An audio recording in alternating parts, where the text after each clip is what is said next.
Ты когда-нибудь замечал, что самые громкие люди в комнате – это часто самые слабые, а те, кто действительно сильны, просто молчат и наблюдают? Почему так? Слабые кричат, потому что они хотят казаться сильными. Сильные молчат, потому что им не нужно никому ничего доказывать. Вспомни, было ли в твоей жизни, когда кто-то кричал, пытаясь доказать свою силу, но ты видел в этом лишь его слабость? Напиши в комментариях, давай разберемся вместе.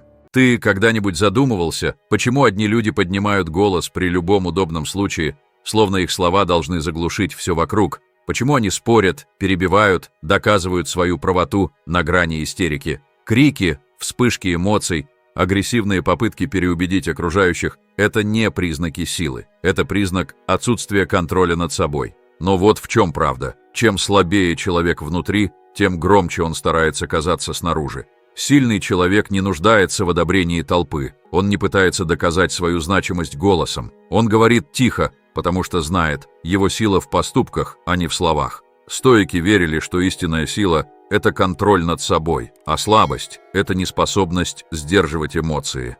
Сенека говорил: «Чем пустее сосуд, тем громче он звенит». Эта метафора объясняет поведение многих людей. Чем меньше в человеке уверенности, мудрости и знаний, тем больше он пытается компенсировать это громкими словами, криками и демонстрацией силы. Но вот в чем правда. Сильный человек не нуждается в том, чтобы кричать о своей силе. Он просто действует. Слабый же боится остаться незамеченным. Боится, что его слова не будут иметь веса. И он выбирает самый простой способ привлечь внимание – громкость. Почему пустой сосуд звучит громче? Первое. Громкость равно попытка скрыть внутреннюю пустоту. Человек, у которого нет уверенности в себе, нет опыта, нет силы воли, чувствует потребность кричать, чтобы казаться важнее. Пример. Представь двух сотрудников на работе. Один из них всегда громко рассказывает, какой он умный, как много он знает, какие у него связи. Другой молча делает свою работу, не требует похвалы, но именно к нему все обращаются за советом.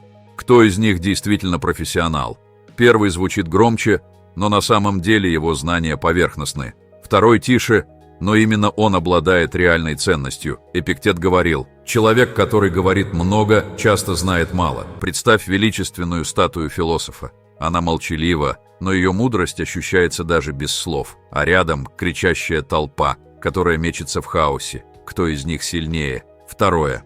Люди говорят громче, когда боятся, что их не услышат. Часто крик – это не агрессия, а страх. Человек боится, что его слова ничего не значат. Представь ребенка, который кричит в магазине, требуя игрушку. Он боится, что если он просто скажет «я хочу», его проигнорируют. Но взрослый человек, уверенный в себе, не станет кричать, чтобы его услышали. Он говорит спокойно и сдержанно.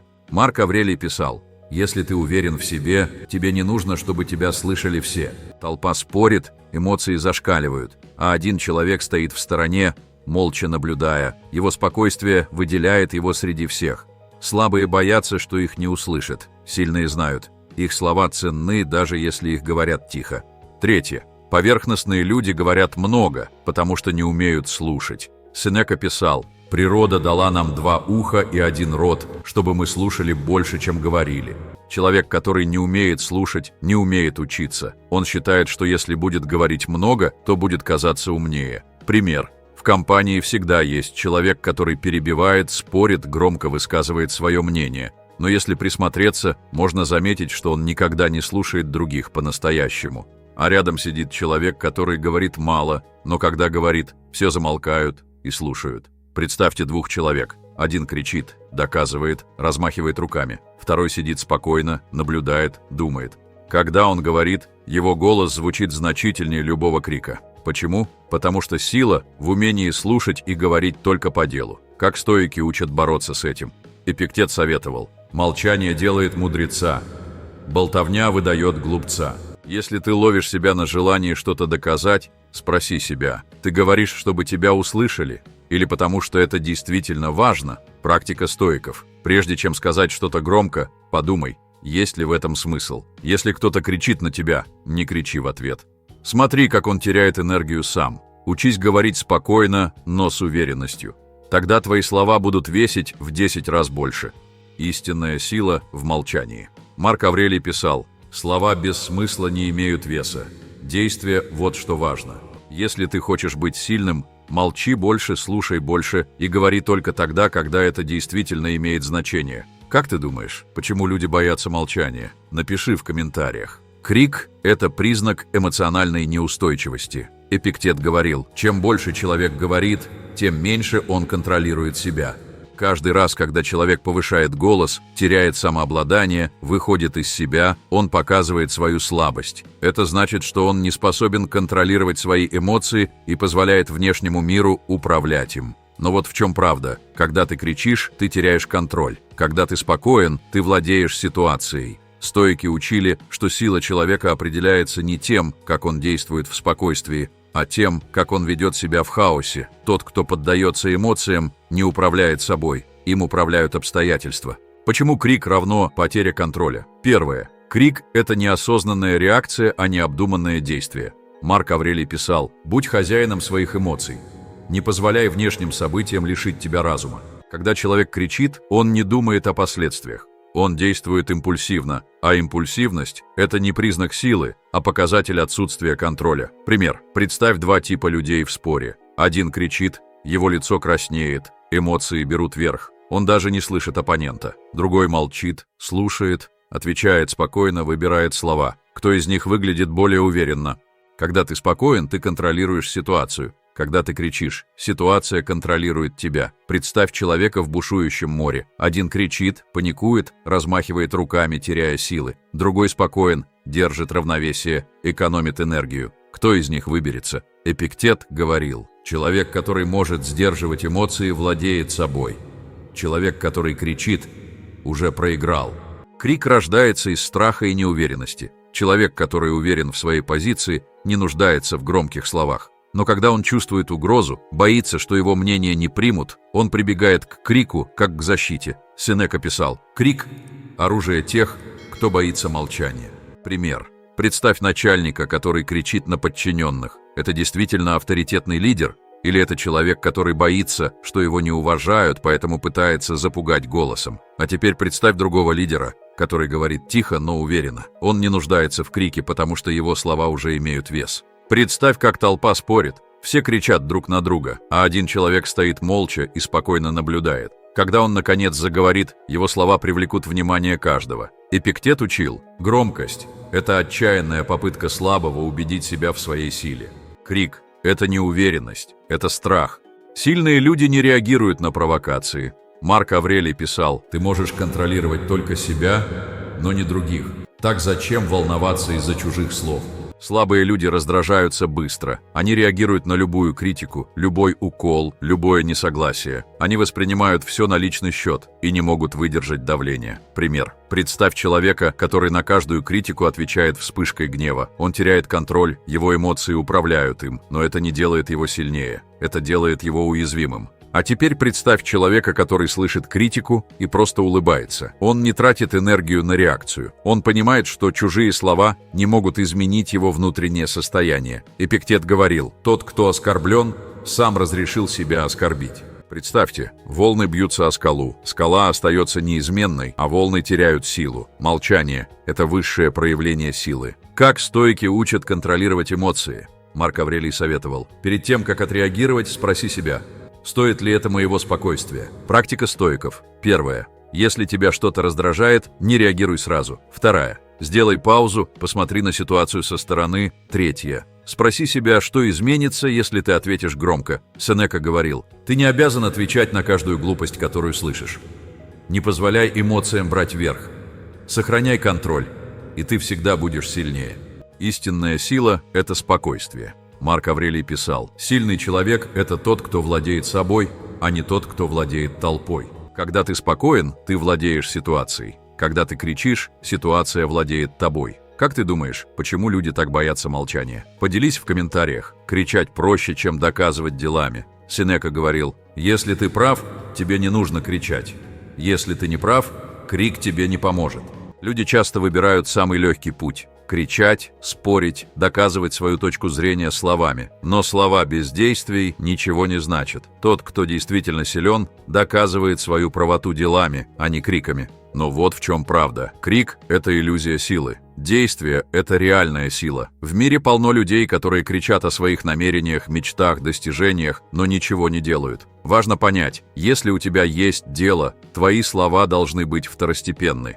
Почему крик – это путь слабых? Первое. Слова ничего не стоят, если за ними нет действий. Марк Аврелий писал: «Пусть твои дела говорят за тебя». Многие люди не хотят вкладывать время, труд и усилия. Им легче рассказывать, какие они великие, чем действительно стать великими. Пример. Вспомни человека, который всегда говорит, что начнет тренироваться, но никогда не идет в зал. Или того, кто каждую неделю обещает начать учить английский, но так и не приступает. Или предпринимателя, который кричит, что у него будет бизнес, но годами только говорит об этом. Представьте, два человека. Один громко заявляет, что построит корабль, но даже не начинает. Другой молча строит его каждый день. Кто в итоге добьется результата?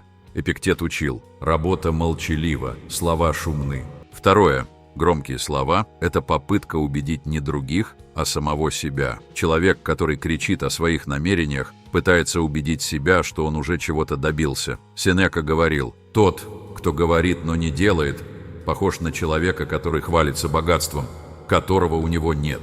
Пример. Если человек настоящий мастер в своем деле, ему не нужно кричать о своем мастерстве, люди сами это заметят. Если спортсмен по-настоящему силен, он просто выходит на ринг и доказывает это. Если предприниматель успешен, он не тратит время на хвастовство, он работает. Представьте, два бойца. Один кричит, размахивает руками, угрожает. Другой молча смотрит на него, уверенно стоит. Кто из них победит в бою? Марк Аврелий писал: «Сильные делают, слабые говорят». Третье. Крик – это защита от собственного бессилия. Человек, который ничего не делает, чувствует внутреннюю слабость. И чтобы не признавать это, он громко говорит о своих планах, достижениях, амбициях. Эпиктет говорил: «Только тот, кто не уверен в себе, кричит о своей силе». Пример. Есть два типа людей. Один постоянно говорит, что он добьется успеха, но ничего не делает. Другой просто делает, и его успех говорит сам за себя. Кто из них действительно двигается вперед? Представьте два дерева. Одно с могучими корнями, крепким стволом, оно стоит молча. Другое с хрупкими ветками, которое шумит от каждого ветра. Какое дерево сильнее? Сенека учил: «Сильные не говорят, что они сильные. Они просто сильны». Как стойки учат заменять слова на действия. Марк Аврелий советовал: «Не говори, что ты что-то сделаешь. Просто сделай». Практика стоиков. Первое. Каждый раз, когда хочешь сказать о своих намерениях, сначала сделай первый шаг. Второе. Не кричи о своих успехах. Пусть твои успехи говорят за тебя. Третье. Проверяй свои слова. Если ты что-то говоришь, ты готов это подтвердить делом. Эпиктет учил: чем тише человек, тем громче его достижения. Не трать энергию на крики. Направь ее на достижение целей. Не говори, доказывай. Сенека писал: «Тот, кто тратит время на слова, не успевает тратить его на действия». Когда ты говоришь, но не делаешь, ты обманываешь самого себя. Когда ты делаешь и молчишь, ты обгоняешь всех, кто только говорит. Как ты думаешь, почему людям проще говорить, чем делать? Поделись в комментариях. Крики – это способ манипуляции. Эпиктет говорил: «Человек, который кричит, пытается управлять не фактами, а эмоциями». Крик – это не всегда просто вспышка гнева или признак слабости. Часто это инструмент манипуляции, который люди используют, чтобы контролировать, запугивать, подавлять или навязывать свою волю. Но вот в чем правда. Тот, кто уверен в своей правоте, не нуждается в манипуляциях. Он доказывает свою точку зрения силой разума, а не громкостью голоса. Стойки учили, что мудрость и спокойствие всегда сильнее агрессии и шума. Манипуляторы кричат, потому что им не хватает аргументов, логики и истинного влияния. Как крик используется как инструмент манипуляции? Первое. Крик используется, чтобы подавить волю другого человека. Сенека писал: «Тот, кто кричит, хочет не быть услышанным, а заглушить других». Пример. Представьте авторитарного начальника, который кричит на подчиненных, не давая им высказать свое мнение. Он не хочет услышать их аргументы. Он хочет, чтобы они боялись и беспрекословно подчинялись. Предположим, что человек стоит перед огромной фигурой, которая кричит, заглушая его голос. Но чем громче кричит манипулятор, тем больше он боится потерять контроль. Эпиктет учил: «Если ты прав, тебе не нужно кричать. Твой разум сам приведет других к истине». Как противостоять? Не поддавайся на давление. Сохраняй спокойствие, даже если тебя перекрикивают. Позволь манипулятору исчерпать себя. Он устанет, если ты не реагируешь. Второе. Крик используется, чтобы вызвать чувство вины. Марк Аврелий писал: «Не позволяй чужим эмоциям становиться твоими». Пример. Представь родителя, который кричит на ребенка за малейшую ошибку. Он не объясняет, что было сделано неправильно, а просто давит криком. В результате ребенок не учится решать проблемы, а просто начинает бояться делать что-либо. Закройте глаза и представьте, маленький человек стоит перед гигантским голосом, который нависает над ним как тень, но голос исчезает, если человек осознает свою независимость. Эпиктет учил: тебе не нужно соглашаться с чужой истерикой. Это их проблема, а не твоя. Как противостоять? Пойми, что чужие эмоции не должны становиться твоими. Если кто-то кричит, пытаясь заставить тебя чувствовать вину, задай вопрос, почему он так делает. Не оправдывайся перед крикуном, говори спокойно и уверенно. Третье. Крик используется, чтобы создать иллюзию правоты. Сенека говорил: чем громче голос, тем слабее аргументы. Пример. Вспомни споры в интернете или ожесточенные дискуссии на телевидении. Часто тот, у кого меньше фактов, но больше эмоций, начинает кричать. Он думает: если я буду говорить громче, значит я прав. Но истина не зависит от громкости голоса. Окунитесь в образ. Два спорщика. Один кричит, размахивает руками. Другой молча улыбается, потому что знает, правда на его стороне. Марк Аврелий писал: тот, кто уверен, говорит тихо. Как противостоять? Не вступай в эмоциональные споры. Не поддавайся на давление громкости. Говори спокойно, но уверенно. Это сильнее любого крика. Четвертое. Крик используется, чтобы спровоцировать ответную агрессию. Эпиктет учил: тот, кто хочет вывести тебя из себя, хочет управлять тобой. Пример. Вспомни провокаторов, которые специально выводят людей из себя. Они хотят, чтобы ты тоже начал кричать, терять контроль, делать ошибки. Как только ты реагируешь на их агрессию, ты проиграл. Вообразите стоика, который спокойно стоит посреди бушующего шторма. Шторм сильный, но он не может поколебать его разум. Сенека советовал: не позволяй чужой ярости стать твоей. Как противостоять? Не отвечай криком на крик. Если тебя провоцируют, оставайся хладнокровным. Твой самоконтроль разрушает манипуляцию. Как стоики учат защищаться от манипуляций? Марк Аврелий советовал: не позволяй чужому безумию овладеть твоим разумом. Практика стоиков. Первое. Если кто-то кричит, задай себе вопрос: зачем он это делает? Второе. Не вступай в эмоциональные конфликты. Третье. Сохраняй спокойствие. Этим ты разоблачаешь манипуляцию. Эпиктет учил: если ты спокоен, ни один крик не сможет тобой управлять. Спокойствие – это высшая форма власти. Крик – это инструмент слабых. Сенека писал: мудрый говорит тихо, а неразумный повышает голос.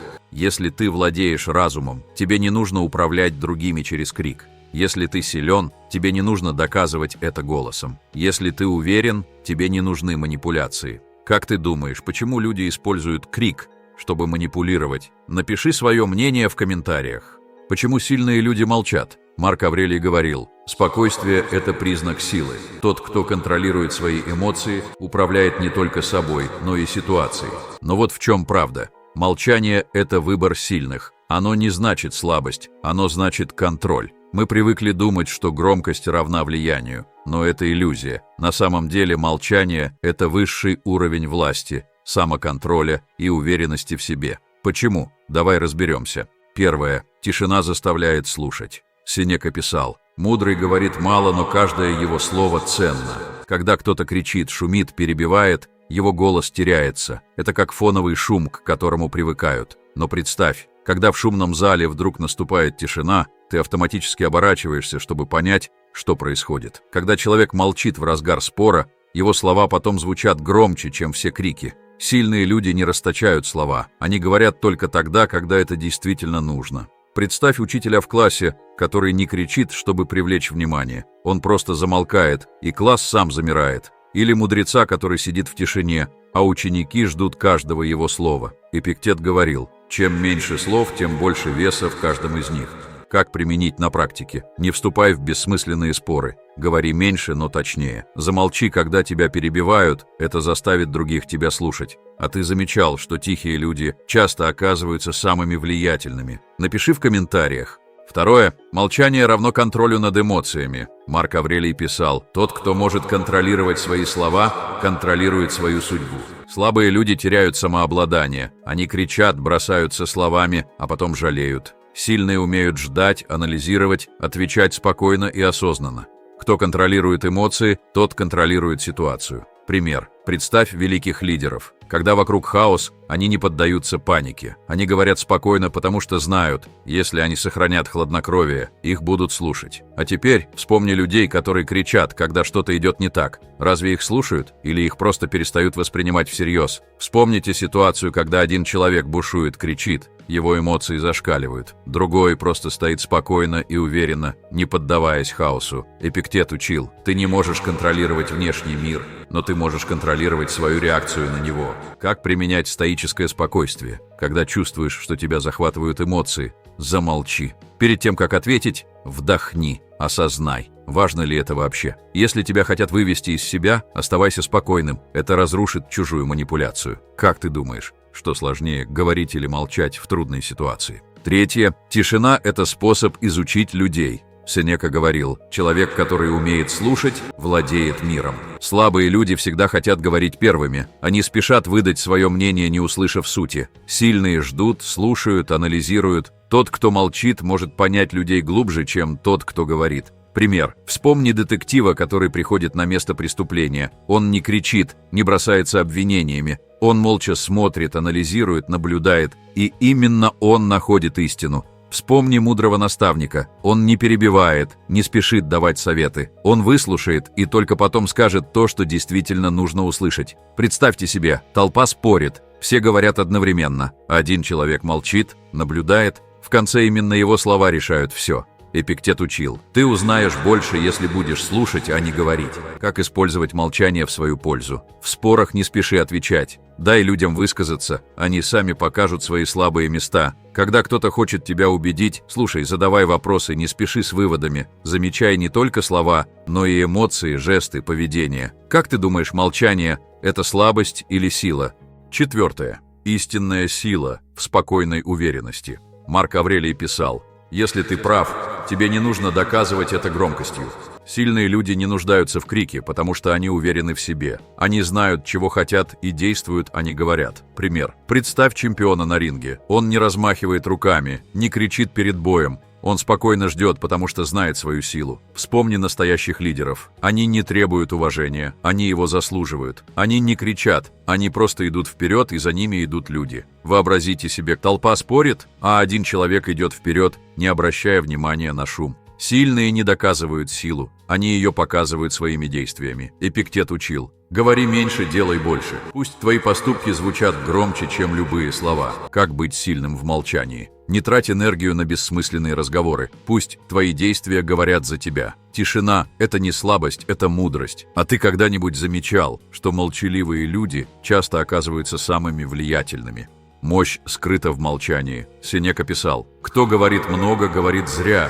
Слабые люди кричат, чтобы их заметили. Сильные молчат, потому что знают свою ценность. Слабые хотят доказывать, сильные просто доказывают. Если тебе понравилось видео, поддержи его лайком. Подпишись на канал, если хочешь узнать больше о стоицизме и силе разума. Как ты думаешь, когда лучше говорить, а когда молчать? Напиши в комментариях. Стоическое искусство молчания. Марк Аврелий говорил: научись слушать, и ты станешь мудрее, чем многие, кто говорит. Молчание – это не просто отсутствие слов. Это инструмент силы, самоконтроля и мудрости. Стоики рассматривали искусство молчания как важнейший навык, ведущий к внутреннему покою и глубокому пониманию мира. Но вот в чем правда. Молчание – это не пустота, а пространство, наполненное осознанием. Почему молчание делает нас сильнее? Первое. Молчание дает время на размышление. Сенека писал: человек, который не умеет молчать, не умеет и думать. Когда мы мгновенно реагируем на что-то, мы действуем на эмоциях. Но когда мы делаем паузу, молчим, осознаем происходящее, мы выбираем разум вместо импульса. Пример. Представь человека, который слышит критику и сразу начинает оправдываться. Он теряет контроль. Теперь представь человека, который слушает, делает паузу, улыбается и говорит одно точное предложение. Он выглядит уверенно. Представьте, как один человек хаотично машет руками, спорит, разбрасывается словами. Другой стоит спокойно, оценивает ситуацию, а потом говорит одно веское слово, и это меняет все. Эпиктет учил: мудрый человек слушает больше, чем говорит. Практика стоиков. Перед тем, как ответить, сделай паузу в 3 секунды. Осознай, что реакция важнее самого события. Если не знаешь, что сказать, лучше промолчи. Второе. Молчание – это способ влиять на людей. Марк Аврелий писал: Тот, кто говорит мало, заставляет прислушиваться к своим словам. Люди привыкают к шуму и болтовне, но тишина привлекает внимание. Когда кто-то внезапно замолкает, его начинают слушать. Пример. Представь мудреца, который говорит редко, но метко. Его слова имеют вес, потому что он не тратит их впустую. Теперь представь человека, который говорит без умолку. Его просто перестают слушать. Сенека говорил: «Когда человек молчит, другие начинают слушать». Практика стоиков. Говори только тогда, когда это действительно нужно. Используй паузы в речи, чтобы привлечь внимание. Пусть твои слова будут редкими, но весомыми. Третье. Молчание защищает от ненужных конфликтов. Эпиктет учил: ты не обязан отвечать на каждую провокацию. Пример. Когда кто-то провоцирует, хочет вывести тебя из себя, он ждет реакции. Если ты спокойно молчишь, ты ломаешь его сценарий. Как думаешь, если один человек провоцирует, злится, пытается зацепить словами, а другой просто спокойно смотрит на него и молчит, то кто из них выглядит сильнее? Марк Аврелий писал: «Если тебя оскорбляют, задай себе вопрос, действительно ли тебя это задевает, или ты просто позволил себе быть задетым». Практика стоиков. Когда чувствуешь раздражение, сделай паузу, прежде чем отвечать. Не позволяй людям вовлекать тебя в бессмысленные споры. Запомни, ты не обязан реагировать на все, что тебя окружает. Сенека писал: «Настоящая мудрость в умении молчать». Тишина – это не слабость, а инструмент силы. Кто умеет молчать, тот контролирует эмоции, людей и ситуацию. Сенека писал: «Настоящая мудрость в умении молчать». Мы часто думаем, что сила – это громкость, но на самом деле сила в умении контролировать себя. Кто владеет собой, тот владеет ситуацией. Но вот в чем правда: тот, кто уверен в себе, не нуждается в крике. Он молча идет вперед, и за ним следуют другие. Молчание – это не отказ от слов, а выбор, когда их использовать. Это инструмент, который помогает думать, анализировать, понимать людей и влиять на мир. А теперь подумай, как часто ты говоришь, когда лучше было бы молчать, а сколько раз ты сожалел о сказанном в порыве эмоций? Кто в твоей жизни был тем самым молчаливым человеком, чьи слова всегда имели вес? Поделись в комментариях своими мыслями. Какой момент из видео откликнулся тебе больше всего? Мудрость не в том, чтобы говорить громче всех. Мудрость в том, чтобы понимать, когда нужно говорить, а когда лучше молчать. Но вот в чем главный урок. Если ты хочешь быть сильным, научись контролировать свою реакцию. Если ты хочешь быть уважаемым, учись слушать, а не говорить первым. Вспомни ситуацию, когда ты промолчал и был прав. Или наоборот, когда сказал лишнее и пожалел об этом. Поделись в комментариях своими мыслями. Если ты хочешь научиться владеть собой, осознанно мыслить и управлять эмоциями, оставайся с нами. Будет интересно. Подписывайся, ставь лайк и нажми на колокольчик, чтобы не пропустить новые видео.